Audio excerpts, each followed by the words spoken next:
The crime city news बातमी अशी चर्चा तर होणारच। सोलापूर सत्र न्यायालयाचा मोठा निर्णय। आरोपी चिंता यांना अटकपूर्व जामीन मंजूर। फौजदार चावडी पोलीस ठाण्यात दाखल असलेल्या एका कथित फसवणुकीच्या गुन्ह्यात संशयित आरोपी असलेले एव्ही चिंता यांना सोलापूर सत्र न्यायालयाने मोठा दिलासा दिला आहे। सत्र न्यायाधीश मनोज शिवप्रसाद शर्मा झालेल्या सुनावणीत चिंता यांचा अटकपूर्व जामीन अर्ज क्रमांक 560/2026 मंजूर केला। नेमके काय आहे प्रकरण? हा वाद एका 350 सीसी क्लासिक बुलेट मोटरसायकलच्या तिचा क्रमांक MH02ET1958 खरेदी विक्री व्यवहाराशी संबंधित आहे। तक्रारदार जे स्वतः पोलीस खात्यात पोलीस कॉन्स्टेबल म्हणून कार्यरत आहेत, त्यांनी असा आरोप केला होता की 2021 मध्ये झालेल्या या व्यवहारात त्यांची फसवणूक झाली असून एव्ही चिंता यांनी त्यांच्याकडून पैसे घेतले होते। या तक्रारीवरून फौजदार चावडी पोलीस ठाण्यात गुन्हा रजिस्टर क्रमांक 630/2025 अन्वये भारतीय न्याय संहितेच्या BNS कलम 318, 4, 351, 2 आणि 3-5 नुसार गुन्हा दाखल करण्यात आला होता।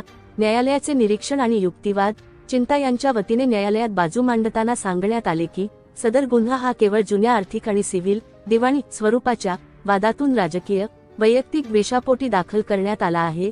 तक्रारदार हे स्वतः पोलीस विभागात कार्यरत असूनही त्यांनी 2021च्या व्यवहारावर तब्बल 3 वर्षांनंतर ऑगस्ट 2025 मध्ये FIR दाखल केला। एवढा मोठा उशीर संशयास्पद असून ही तक्रार केवळ त्रास देण्याच्या हेतूने केल्याचा युक्तिवाद आरोपी तर्फे ॲडव्होकेट श्रीनिवास कटकूर यांनी बाजू मांडली।